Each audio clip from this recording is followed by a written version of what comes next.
Division और modulus में अंतर समझने के लिए हम इस उदाहरण को समझते हैं। देखिए हमारे पास लेफ्ट साइड पे जो उदाहरण दिया गया है वो मॉड्यूलस का है। हमने यहाँ 3 वेरिएबल लिए हैं, इंटीजर a b c। यहाँ हमारे पास a में 10 स्टोर किया गया है, b में 2 और c में a मॉड्यूलस b का रिजल्ट स्टोर किया जाना है। जब भी हम मॉड्यूलस ऑपरेटर का प्रयोग करते हैं तो वो आउटपुट में रिमाइंडर प्रदान करता है। यदि आप यहाँ देखें तो जब मैं 10 को 2 से भाग देता हूं तो मेरे पास जो शेष बचता है वो 0 बचता है, जो कि C में स्टोर किया जाएगा, क्योंकि मॉड्यूलस ऑपरेटर रिमाइंडर को स्टोर करवाता है और हमारे पास यहाँ रिमाइंडर 0 है, इसलिए C में जो आउटपुट रहेगा वो 0 रहेगा। डिवीजन की बात करें तो हमने यहाँ भी 3 वेरिएबल लिए हैं, a b c। a में 10 है, b में 2 है और c में a को b से भाग किया गया है। यहाँ पे उदाहरण के तौर पे देखें तो हमने 10 को 2 से भाग किया है। इसमें यहाँ पे फर्क ये है कि जब जो C में आउटपुट आएगा वो क्वोशंट के रूप में आएगा, अर्थात भागफल के रूप में आएगा। देखिए यहाँ पे 5 जो भागफल है या क्वोशंट है हमारे पास वो C में स्टोर किया जाएगा। तो इस प्रकार जब मॉड्यूलस का प्रयोग करते हैं तो आउटपुट रिमाइंडर के रूप में अवेलेबल रहता है और जब डिवीजन का प्रयोग करते हैं तो आउटपुट क्वोशंट के रूप में अवेलेबल रहता है। यही दोनों ऑपरेटर का मुख्य अंतर है। नेक्स्ट ऑपरेटर जो हमारे पास उपलब्ध है रिलेशनल ऑपरेटर के रूप में, जब हमें वेरिएबल्स के बीच में तुलना करनी होती है तो हम इन ऑपरेटर्स का प्रयोग कर सकते हैं। यहाँ हमने उदाहरण में a और b 2 वेरिएबल्स को प्रयोग किया है और इसके आधार पे हम यहाँ इन ऑपरेटर्स का प्रयोग करेंगे। यदि आप सबसे पहले देखें यहाँ पे हमारे पास ऑपरेटर उपलब्ध है इक्वल के रूप में, greater than, less than, greater than और इक्वल, लेस देन और इक्वल और नॉट इक्वल। सबसे पहले हम बात करते हैं ऑपरेटर जो सबसे पहले उपलब्ध है इक्वल के रूप में। इक्वल में यहाँ पे हम 2 इक्वल के निशान का प्रयोग करते हैं। इक्वल का प्रयोग 2 वेरिएबल्स की इक्वलिटी को चेक करने के लिए किया जाता है। जैसे हमारे पास यहाँ यदि मैं ये चेक करना चाहता हूँ कि क्या a जो है वो b के बराबर है, यदि a b के बराबर है तो हमारे पास आउटपुट ट्रू रहती है, अन्यथा हमारे पास आउटपुट फॉल्स अवेलेबल हो जाती है। इसी तरह से ग्रेटर देन का प्रयोग करते हैं। इसका प्रयोग भी हम वेरिएबल्स को कंपेयर करने के लिए करते हैं। यदि हम यहाँ ये चेक करना चाहते हैं कि क्या a में स्टोर की गई वैल्यू b से बड़ी है, यदि ये बात सत्य है अर्थात सही है ये बात, a बड़ा है b से, तो हमारे पास यहाँ आउटपुट ट्रू रहेगा, अन्यथा हमारे पास यहाँ आउटपुट फॉल्स रहेगा। इसी तरह से हमारे पास नेक्स्ट ऑपरेटर है लेस देन का। इसका प्रयोग हम यहाँ पे इस एग्जांपल के द्वारा समझते हैं। क्या a में स्टोर की गई वैल्यू b से कम है? यदि ऐसा है तो हमारे पास आउटपुट ट्रू के रूप में रहेगा, अन्यथा हमारे पास आउटपुट फॉल्स के रूप में रहेगा। इसी प्रकार से नेक्स्ट ऑपरेटर है ग्रेटर देन और इक्वल। जब भी हम वेरिएबल्स का इक्वालिटी और ग्रेटर देन चेक करना है, दोनों को इकट्ठे चेक करना है, तो हम यहाँ पे इस प्रकार से ग्रेटर देन और इक्वल दोनों सिंबल्स को इकट्ठा यूज कर सकते हैं। यहाँ पे यदि आप देखें, यहाँ पे मैं ये चेक करना चाहता हूँ क्या a में स्टोर की गई वैल्यू b से बड़ी है या बराबर है। यदि इन दोनों बातों में से कोई भी बात सत्य रहती है, यदि a में स्टोर की गई वैल्यू b के बराबर हो या b से बड़ी हो, तो हमारे पास आउटपुट ट्रू रहेगा, अन्यथा हमारे पास आउटपुट फॉल्स रहेगा। इसी प्रकार से नेक्स्ट ऑपरेटर है लेस देन और इक्वल के लिए।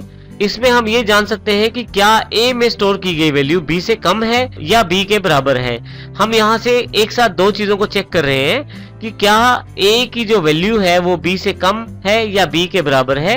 यदि ये वैल्यू b से कम है या बराबर है तो आउटपुट ट्रू के रूप में रहेगा, अन्यथा आउटपुट जो है फॉल्स के रूप में हमारे पास उपलब्ध हो जाएगा। इसी तरह से लास्ट ऑपरेटर जो हमारे पास उपलब्ध है रिलेशनल ऑपरेटर्स में से नॉट इक्वल।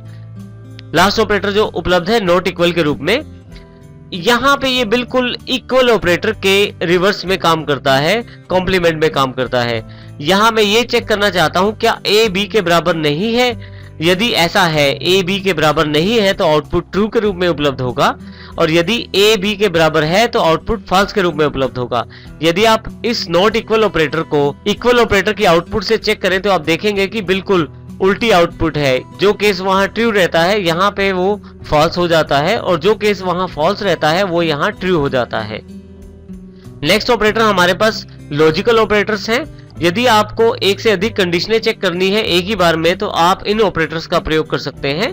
हम आने वाले एग्जांपल्स में इनका अध्ययन करेंगे। अभी हम इनका प्रयोग समझते हैं। देखिए हमारे पास सबसे पहला ऑपरेटर जो यहाँ दिया गया है वो एंड के रूप में।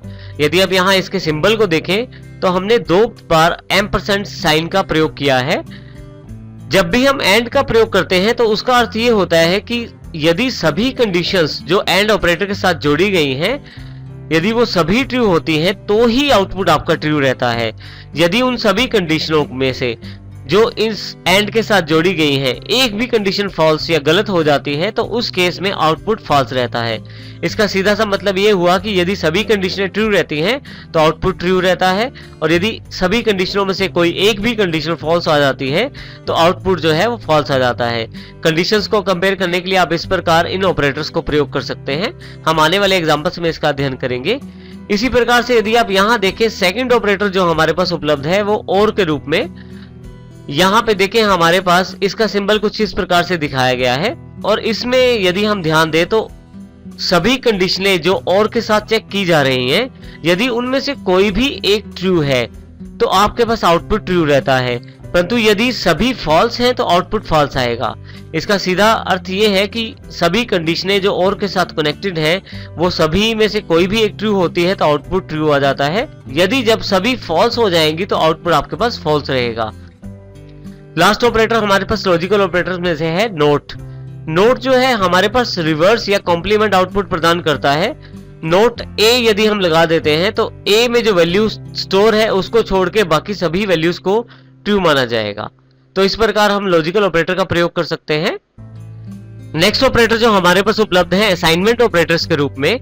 जब भी हमें एक वेरिएबल की वैल्यू या एक स्टेटमेंट की वैल्यू दूसरे वेरिएबल में या दूसरे स्टेटमेंट में ट्रांसफर करनी है तो उस समय हम असाइनमेंट ऑपरेटर का प्रयोग कर सकते हैं।